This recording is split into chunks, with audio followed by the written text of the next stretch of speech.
Girlfriend के साथ loyal हो या फिर मैं पसंद नहीं तुम्हें? एक मिनट सॉरी आई कांट। मैंने उसे साफ मना कर दिया। हो सकता है उसकी ईगो हर्ट हुई हो सर। आप खुद सोचो सर, अगर मुझे कुछ करना आता तो मैं तब नहीं करता। ऊपर से उसने ऐसे कहा कि मैं उसे अपने पापा के पास ले गया।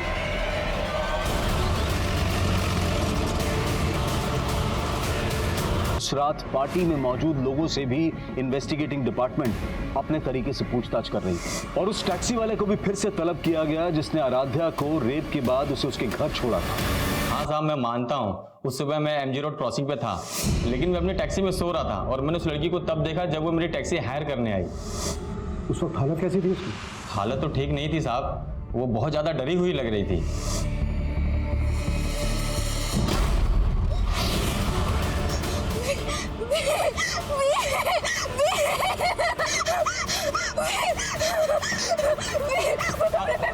अरे क्या हुआ मैडम?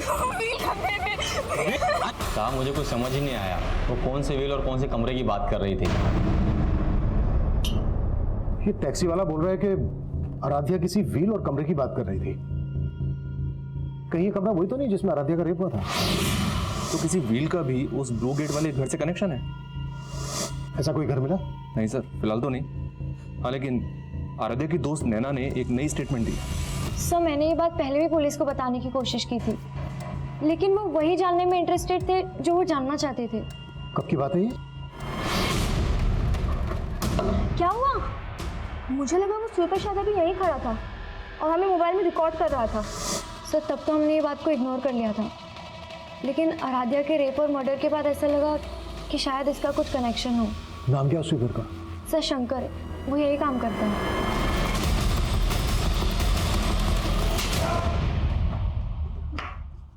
मैंने क्या किया सर? शंकर ने स्टेटमेंट दिया तेरे खिलाफ। स्टेटमेंट? कैसा स्टेटमेंट? कि सफाई के बहाने शंकर को तूने गर्ल्स लॉकर रूम के पास भेजा। पैसे दिए थे तूने शंकर को आराध्या का वीडियो निकालने के लिए। नहीं, शंकर झूठ बोले। शंकर झूठ बोले। कैसा वीडियो? वही वीडियो जो उसने तुझे भी सेंड किया था। उसकी मैसेज हिस्ट्री निकाली हमने और तेरी हिस्ट्री भी निकाली। इससे पहले भी कई लड़कियों ने कंप्लेंट की थी ना तेरे खिलाफ। यकीन कीजिए सर, मैंने कुछ नहीं किया। आराध्या को लेकर तेरी बुरी नियत थी ना? मैंने शंकर को पैसे दिए थे वीडियो रिकॉर्ड करने के लिए, लेकिन आराध्या के साथ मैंने कोई गलत काम नहीं किया सर। इसी वीडियो के बल पे तू ब्लैकमेल कर रहा था ना आराध्या को? तू नहीं रेप किया ना आराध्या का? तेरे ही कहने पर आराध्या एसएसपी अजीत सिंह और उसके बेटे करण पर एलिगेशन लगा रही थी ना? नहीं सर, मैंने ऐसा कुछ नहीं किया सर। मैंने नहीं किया ऐसा नहीं सर ये सुधाकर तो वहीं का वहीं अटका हुआ है। करण और अजीत से भी इसके ऐसे किसी इशू का पता नहीं चला है जिससे लगे कि सुधाकर की ब्लैकमेलिंग की वजह से आराध्या करण और अजीत पे एलिगेशंस लगा रही थी। मनीष, ये सिर्फ मेरी थ्योरी है। इसका मतलब ये नहीं है कि अजीत सिंह और उनके बेटे करण को मैं शक के दायरे से बाहर कर रहा हूं। सर एक थ्योरी मेरी भी है। अगर हम लोग ये मान लें कि आराध्या की संदिग्ध मौत और उसका रेप केस दोनों अलग अलग हैं, तो हम आराध्या की फैमिली को क्लीन चिट नहीं दे सकते। आराध्या का भाई और फादर तो चाहते ही नहीं थे कि आराध्या केस फाइल करे। वो तो आराध्या ने फोर्स किया तो अंत में जाकर केस फाइल हुआ। और शायद इसीलिए आराध्या को छत से गिराकर मार दिया गया। सिर्फ इस थ्योरी के बेसिस पे हम इनको इंट्रोगेट नहीं कर सकते। देखो कुछ मिलता है क्या इनके खिलाफ?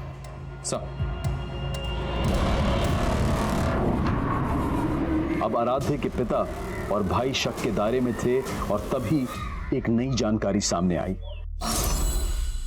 आराध्या का जिस दिन मर्डर हुआ था सर, उसके कुछ दिन पहले से ये आदमी आराध्या के घर के पास मंडरा रहा था। कौन है? आराध्या की फैमिली ने तो उसको आइडेंटिफाई नहीं किया है, पर अपनी एक टीम इसकी पहचान पता करने में लगी हुई है। सर मुझे आपको एक बात बतानी थी। मेरे पास कुछ दिन पहले एक फ़ोन आया था।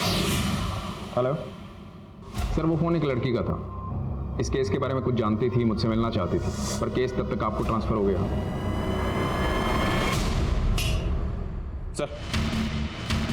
सर पीआई राजेश मौर्य ने जिस लड़के का नंबर दिया था, वो नंबर किसी मंजू नाम की लड़की का था, लेकिन कुछ दिन पहले मंजू की एक रोड एक्सीडेंट में मौत हो गई। जी हाँ सर, और चौंकाने वाली बात यह है कि राजेश का ऐसा मानना था कि वो लड़की उन लोगों को जानती थी जिनके प्रेशर में आराध्या ने अजीत पर रेप केस लगाए थे। अगर इंस्पेक्टर राजेश को ये बात पहले से पता थी तो उसने ये बात हमें बताने में इतना टाइम क्यों लगा दिया?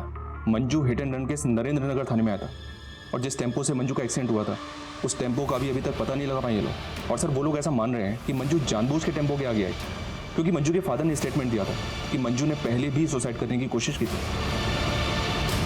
मंजू के फादर से मिलना पड़ेगा।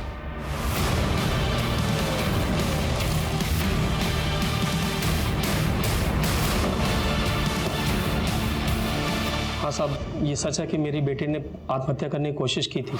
लेकिन आपकी बेटी मंजू ने पहले आत्महत्या करने की कोशिश की ही क्यों थी? वो आदमी पापा, साहब मेरी बेटी ने बताया कि वो लोग उसे ब्लैकमेल करके उसके साथ ज़बरदस्ती करते थे साहब। मुझे अपनी बेटी पे शक था पहले कि शायद उसका चक्कर उस गाड़ी वाले के साथ चल रहा है। कौन गाड़ी वाला? क्या वो गाड़ी ब्लैक कलर की थी? जी साहब।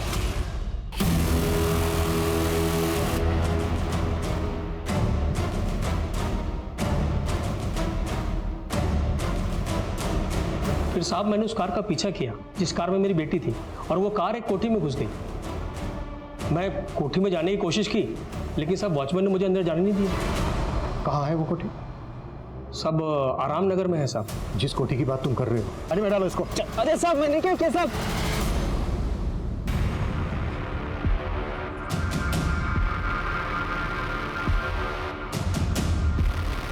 ये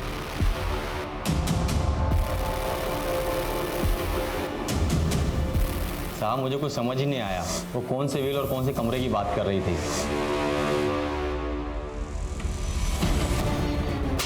किसका घर है ये? क्या होता है यहाँ पे? साहब का घर है। कौन से साहब का घर है ये? अब सफाई देने के लिए कुछ नहीं बचा। बेनामी संपत्ति का वो घर जब्त हो चुका है और तुम्हारा वफादार खबरी मुकेश उठा लिया उसको। मुकेश सब कुछ कबूल कर चुका है। क्या कबूल कर चुका हूं? यही कि मेरे कहने पर उसने उस लड़की को छत पे से फेंक कर मारा। हाँ, मैंने करवाया उस लड़की का मर्डर, क्योंकि उस लड़की ने मेरा जीना हराम कर दिया था। मेरा 30 साल का बेदाग करियर खाक में मिला दिया था। लेकिन इससे ये कहाँ साबित होता है कि मैंने उस लड़की का रेप किया? अजीत सिंह एक बहुत ही पावरफुल और पहुंच वाला ऑफिसर था, इसलिए आईडी के लिए यह बेहद जरूरी था कि वो उसके खिलाफ पुख्ता सबूत जुटाए। आईडी की टीम ने क्राइम सीन की फोरेंसिक जांच करवाई और वहां उन्हें आराध्या, अजीत और कुसुम तीनों के ही डीएनए के ट्रेसेस मिले और उस प्रॉपर्टी की डिटेल से यह भी पता चल गया कि वो बंगलो अजीत सिंह की ही एक बेनामी संपत्ति थी। तुम मुंह खोलेगा या फिर मैं मेरे तरीके से मुंह खुलवाऊं तेरे से? गर्मी मत दिखाओ जिंदल, गर्मी अच्छे अच्छे को खा जाती है, मुझे भी खा गई। औदा मिलते ही अंदर की सारी बुरी आदतें उबाल मारने लगती हैं। मुझे लड़की की आदत थी और मेरे बेटे को ड्रग्स की। मैंने कई बार कोशिश की कि उसकी ये आदत मैं छुड़वाऊं, लेकिन बाद में हम दोनों ने संधि कर ली। मैं उसकी आदतें पूरी करता था और वो मेरी जरूरत है। सर मंजू, मैंने उससे दोस्ती करी, उसे लगा मैं उससे प्यार करता हूँ, लेकिन मैं उसे अपने पापा के पास ले गया।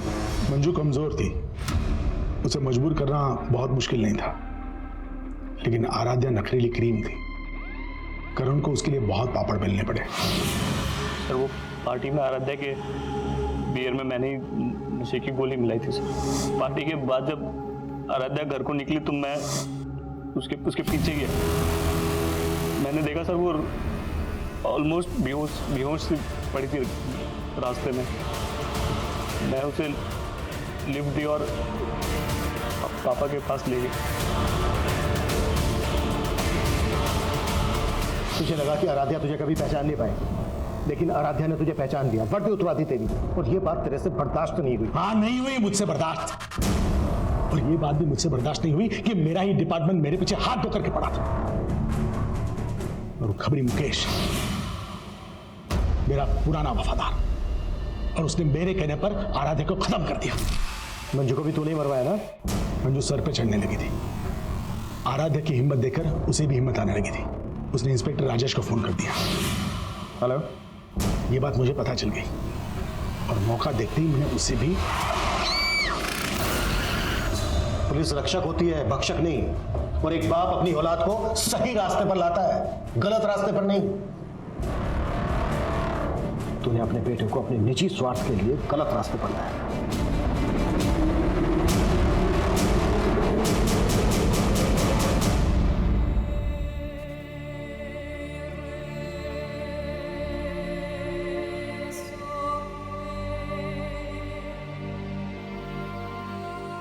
आराध्या भले ही आज हमारे बीच नहीं है, पर आखिरकार उसे इंसाफ मिल गया।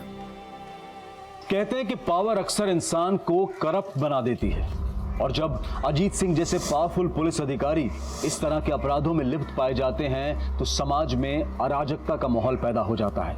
एक आम नागरिक का भरोसा डगमगा जाता है।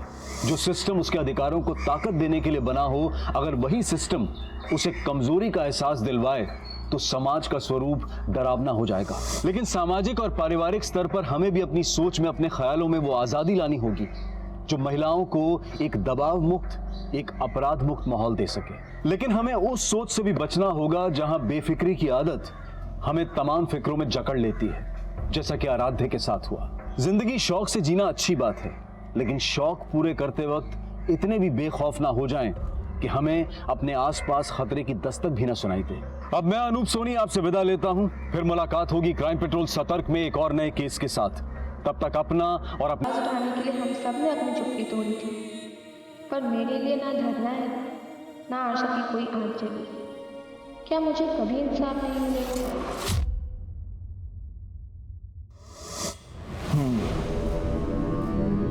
तो तुम्हारा रेप हुआ, किसने किया? सर वो कुछ याद नहीं आ रहा कौन था, पर उसने मेरे साथ। मतलब तुम कह रही हो कि तुम्हारा रेप हुआ और तुम्हें नहीं मालूम किसने की?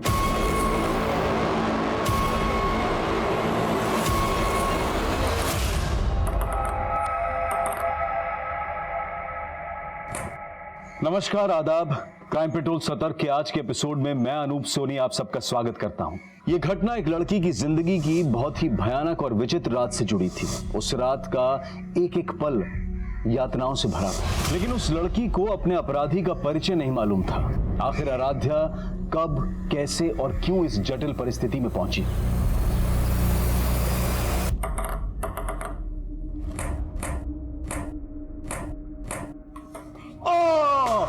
Aaradhya, you win the game. Nice shot. ए नैना, क्या कर रही हो तुम? थोड़ा एनर्जी रखो ना।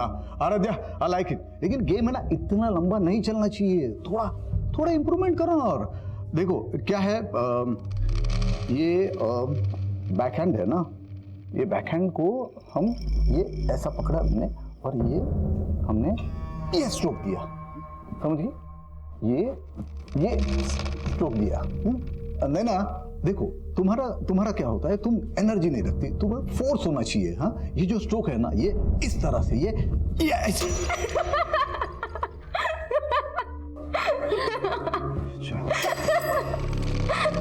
ओके ठीक, आज प्रैक्टिस यही खत्म करते हैं, कल फिर मिलते प्रैक्टिस पे। चल आराध्या, आज पार्टी करते हैं। जाम से जाम टकरा के मैं अपनी हार और तू अपनी जीत सेलिब्रेट करते हैं। अच्छा, जाम से जाम टकराएंगे ना तो लीवर जाम हो जाएगा। फिटनेस पर ध्यान नहीं देना तुझे। आराध्या, क्या हुआ?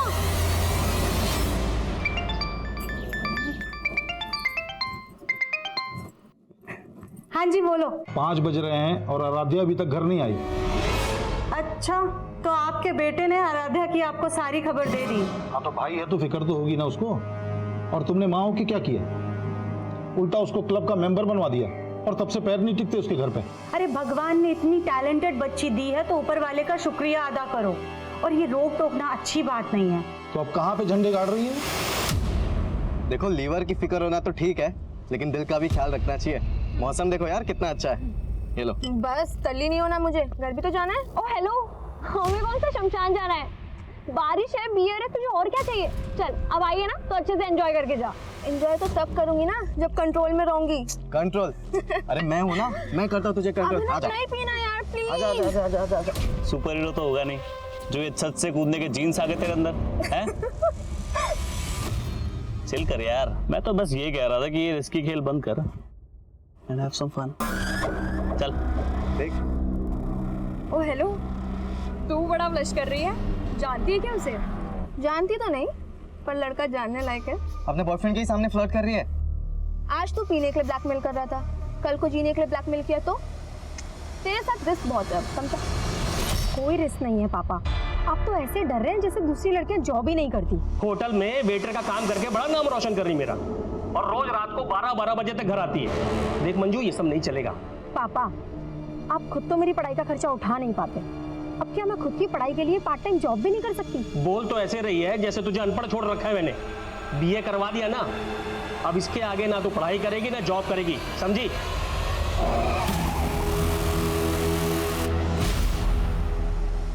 ये लड़की मेरी नाक कटवाएगी एक दिन।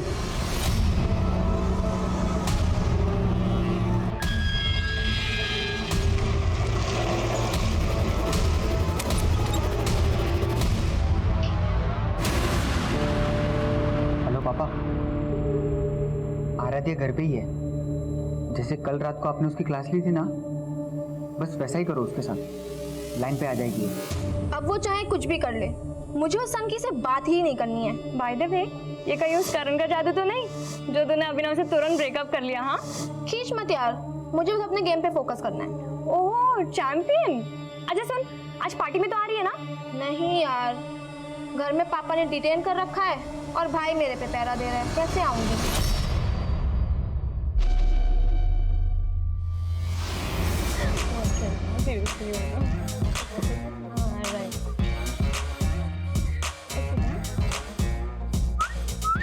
वाह क्या बात है। भाई द वे, तू आराध्या ही है ना? क्योंकि वो तो शायद पार्टी में नहीं आने वाली थी, मम्मी ने अलाउ कर दिया। मम्मी ने किस चीज के लिए अलाउ किया? जागरण के लिए या पार्टी के लिए? तेरे कपड़े तो देख। क्यों, क्या हुआ? आराध्या, बहुत सुंदर लग रही हो। अब मैं क्या कह रहा था, मुझे तुमसे कुछ। आराध्या, सॉरी। संध्या। आराध्या, संध्या पे तो हम मिले थे। करण, राइट? सेंस ऑफ ह्यूमर अच्छा है तुम्हारा। वैसे क्या हुआ आज, चोर पुलिस खेल रहे हो क्या बॉयफ्रेंड गर्लफ्रेंड? अभिनव मेरा बॉयफ्रेंड नहीं है, he is just a friend. Okay.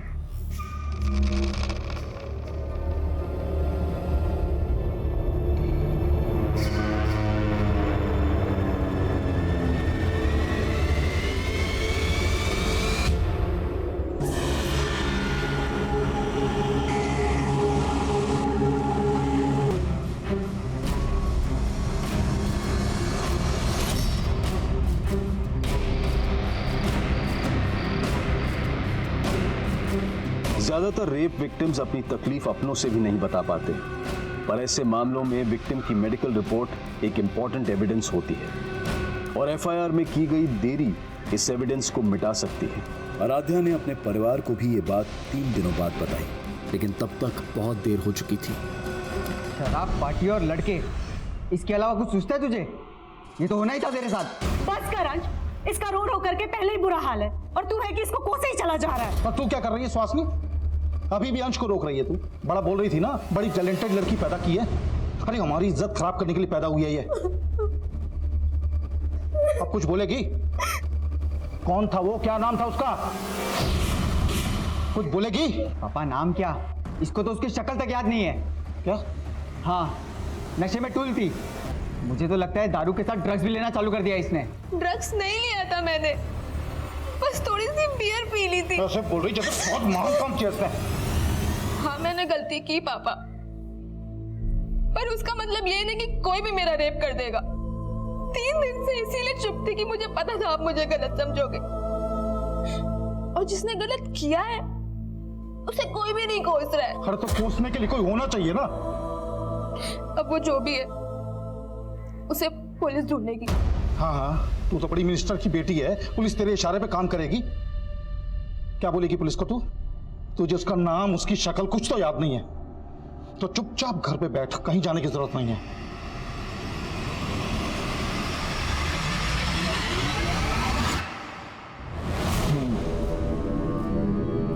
तुम्हारा रेप हुआ, किसने किया? पर वो कुछ याद नहीं आ रहा कौन था, पर मतलब तुम कह रही हो कि तुम्हारा रेप हुआ और तुम्हें नहीं मालूम किसने किया? सर दरअसल उस दिन ये होश में नहीं था। सर एक्चुअली उस दिन मैं एक पार्टी में गई थी और मैंने वहाँ थोड़ी सी बियर पी ली थी, पर इतना नशा मुझे पहले कभी भी नहीं हुआ था जितना उस रात को हुआ मुझे। मतलब ये सब पार्टी में हुआ? नहीं सर, पार्टी में नहीं हुआ। मुझे याद है अच्छे से कि पार्टी के बाद घर जा रही थी और मुझे बहुत तेज चक्कर आ रहे थे, बहुत सर दुख रहा था और फिर कुछ भी समझ नहीं आ रहा था कि मेरे साथ हो क्या रहा है। और फिर अचानक से मैं वहीं पे बेहोश हो गई और जब मुझे हल्का सा होश आया और फिर अचानक पता नहीं मैं कैसे उसी रोड पे पहुंच गई जहाँ पे मैं बेहोश हुई थी।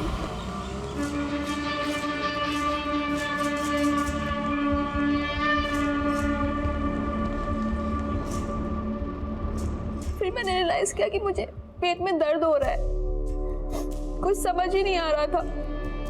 फिर मुझे एक टैक्सी दिखी और मैं टैक्सी लेके घर चली गई। कब हुआ है सब? 4 दिन पहले। मतलब तुम्हारा रेप हुआ आराध्या और तुम्हें यहाँ आने में 4 दिन लग गए? सर मैं नहीं समझ पा रही थी कि मैं कैसे आपको ये सब बताऊंगी। मतलब तुम कंफ्यूज थी? कहीं ऐसा तो नहीं कि ये होश आने और होश जाने के बीच में जो तुम्हारा रेप हुआ जो तुम बता रही हो ये सब वाकई में एक सपना हो? नहीं सर, मेरा ये कोई सपना नहीं था, मेरा सच में रेप हुआ है। अरे तो मान लेते हैं रेप हुआ है, पर रिपोर्ट बताओ किसके खिलाफ लिखूं? बोलो।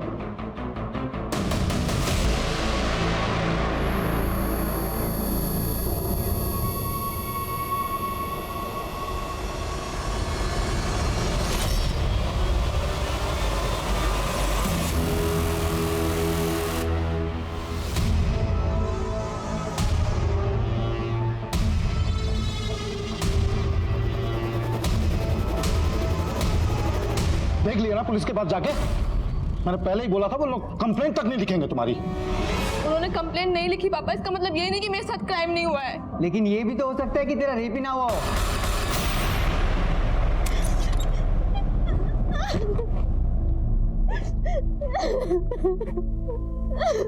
बस बस कर, चुप हो जा। अंश और तेरे पापा कुछ भी बोले, लेकिन मैं तेरी लड़ाई लड़ूंगी।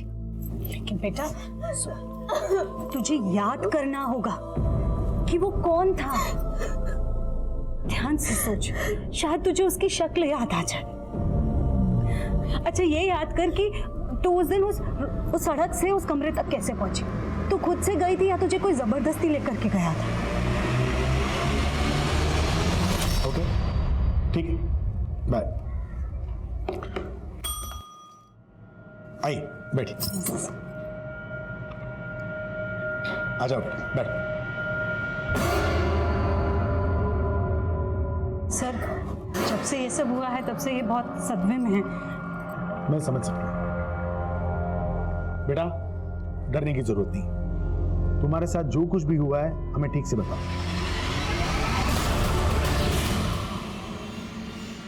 पानी, आराम, डरने की जरूरत नहीं।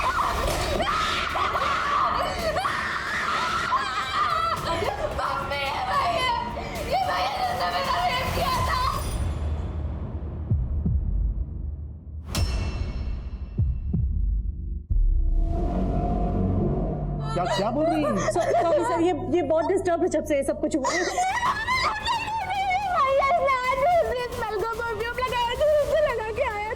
परफ्यूम? आपकी बेटी का दिमाग तो सही है ना? क्या बोल रही है ये?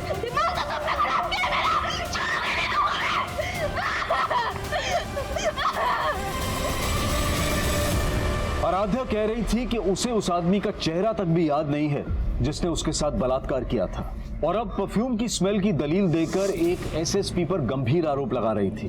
क्या ये आराध्या का कोई भ्रम था या फिर उसके आरोपों में वाकई कोई सच्चाई थी? लेकिन उसके आरोप, देखिए अगर मैं आपको पागल लग रही हूँ तो मेडिकली प्रूव करके दिखाइए। पहले मेडिकली ये तो प्रूव हो जाने दीजिए कि तुम्हारा रेप हुआ है। तो आप मुझे झूठा साबित कर रहे हैं? झूठ और सच तो सबूत साबित करेंगे। अब आते हैं तुम्हारी स्टेटमेंट पे। उस सुबह जहाँ तुम ऑटो का वेट कर रही थी वहाँ कोई भी सीसीटीवी नहीं है, तो किसी बात का कोई प्रूफ नहीं है, और तुम्हें याद नहीं है कि तुम उसके बाद गई कहाँ। लेकिन सर मुझे ये तो याद आ गया है ना कि उस दिन एक ब्लैक कार आई थी और उस कार में कोई था जो मुझे लिफ्ट के लिए पूछ रहा था। वो कार से उतरा और मुझे अपने साथ लेकर गया और मुझे पता भी नहीं चला। अब तुम ये कहोगी कि उस ब्लैक कार में अजीत सर थे? नहीं, वो आदमी कोई और था। मतलब कार में तुम्हें कोई और लेके गया और तुमने रेप का इल्जाम अजीत सर पे लगाया? क्योंकि उस दिन कमरे में अजीत सिंह ही था और वो कार में कोई और था और वो कार वाला ही मुझे बेहोशी की हालत में उस कमरे तक लेकर गया और शायद वापस मुझे वहीं छोड़ दिया। पहले तो तुम्हें एक आदमी भी याद नहीं आ रहा था, अब दो याद आ रहे हैं। तुम्हारा रेप एक आदमी ने किया है, दो ने? एक ने, और वो एक आदमी अजीत सिंह है जो उस दिन उस कमरे में था। कहाँ था वो कमरा? कौन सा होटल, कौन सा लॉज? कुछ कह नहीं सकती। उस दिन तुमने बताया था कि तुमने बियर पी रखी थी। ऐसे कितनी बियर पी थी कि जो तुम्हें होश नहीं था? शायद 2। और यही बात मुझे भी समझ नहीं आ रही है कि 2 बियर में मुझे इतना नशा कैसे हो सकता है। मतलब कोई और था वहां जिसने तुम्हारी बियर में नशीली दवाई मिलाई? मुझे भी ऐसे ही लग रहा है कि मेरी बियर में नशे की गोली किसी ने पार्टी में ही मिलाई थी। अगर ऐसा था तो पॉसिबल है कि वो शख्स जिसने तुम्हारा रेप किया है उसी पार्टी में मौजूद था। आराध्या अपने गुनहगारों के बारे में कितना जानती थी ये अब भी साफ नहीं था, लेकिन उस पार्टी वाली रात की आराध्या से जुड़ी एक एक एक्टिविटी का पता किया जा रहा था। जैसे वो उस पार्टी में किस ऑटो से गई थी, किस टैक्सी से वो अगली सुबह अपने घर पहुंची थी, और इनके बीच में वो काली कार किसकी थी जिसने उसे लिफ्ट दी थी, वो कमरा कहाँ था जहां उसके साथ बलात्कार किया गया था। हाँ सर, उस रात मैं पार्टी में मौजूद था, लेकिन जब मैं वहाँ से निकला तब आराध्या वहीं पे थी। वो नैना और अपने फ्रेंड्स के साथ ड्रिंक्स कर रही थी। उसके बाद क्या हुआ कुछ नहीं पता मुझे। सर आराध्या तो पार्टी में भी नहीं आने वाली थी। क्यों? सर एक्चुअली आराध्या के पापा बहुत स्ट्रिक्ट है, वो उसे कहीं नहीं जाने देते, लेकिन उसकी मम्मी बहुत सपोर्टिव है, तो उसकी मम्मी ने उसे बाद में अलाउ कर दिया था। ये आराध्या पार्टी बनने से तुमसे पहले चली गई थी या बाद में? सर वो पहले ही चली गई थी, लेकिन हाँ सर मैंने बाद में अभिनव को उसके पीछे जाते हुए देखा था। ये अभिनव कौन है? सर अभिनव आराध्या का बॉयफ्रेंड है। हाँ सर, तो उसने मुझसे ब्रेकअप किया था, लेकिन सर उसने मुझ पर कोई भी रेप एलिगेशंस नहीं लगाए। लेकिन तू उसके पीछे तो गया था, शायद किसी को देखा उसके पीछे? सर मैं उसके पीछे गया था, लेकिन इससे पहले कि मैं उससे बात करता मेरे दोस्तों ने मुझे रोक लिया। आप चाहे तो उनसे पूछ सकते हैं। और आराध्या से तो मैं मिला तक नहीं था सर, वो पूरे पार्टी में करण के साथ ही था। करण? सर मैं उस रात सिर्फ दूसरी बार मिला था आराध्या से सर। हाँ लेकिन सर मुझे ऐसा फील हो रहा था सर वो अपने बॉयफ्रेंड अभिनव को जलाने के लिए बार बार मेरे पास आने की कोशिश कर रही थी सर, लेकिन सर मैंने उसे साफ क्लियर कर दिया था कि मैं अभी किसी और के साथ हूँ सर। ठीक है, तुम जा सकते हो। Thank you sir. सर उस टैक्सी वाले का पता चल गया जिसने उस सुबह आराध्या को घर पे छोड़ा था। हाँ साहब, उस सुबह मैंने इस लड़की को एमजी क्रॉसिंग रोड से इसके घर सुंदर नगर छोड़ा था। ये लड़की कह रही है इसके साथ रेप हुआ था। उस दिन जहाँ से इसने तुम्हारी टैक्सी हायर की थी ये फुटपाथ पे बेहोश पड़ी थी। तुमने देखा था इसे बेहोशी की हालत में? नहीं साहब, मैं तो खुद अपनी टैक्सी में सो रहा था। इसने खुद मुझे जगा के मेरी टैक्सी हायर की, और इसके साथ क्या हुआ क्या नहीं हुआ साहब वो तो मुझे नहीं मालूम। क्या रंग है तेरी टैक्सी का? साहब सफ़ेद है।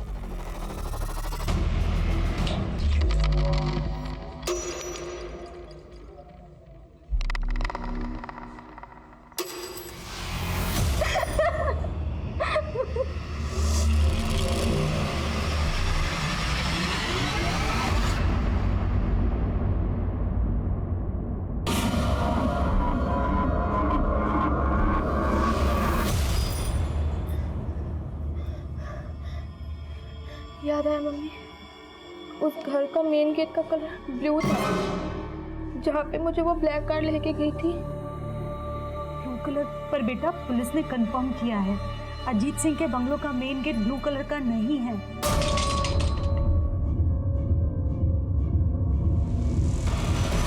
लेकिन मैंने रेप उसी ने किया है मम्मी, और जिस गेट का गेट ब्लू था अजीत सिंह मौजूद था वहाँ पे। अच्छा ठीक है, तू ये याद करने की कोशिश कर कि उस ब्लैक कार में कौन आदमी था।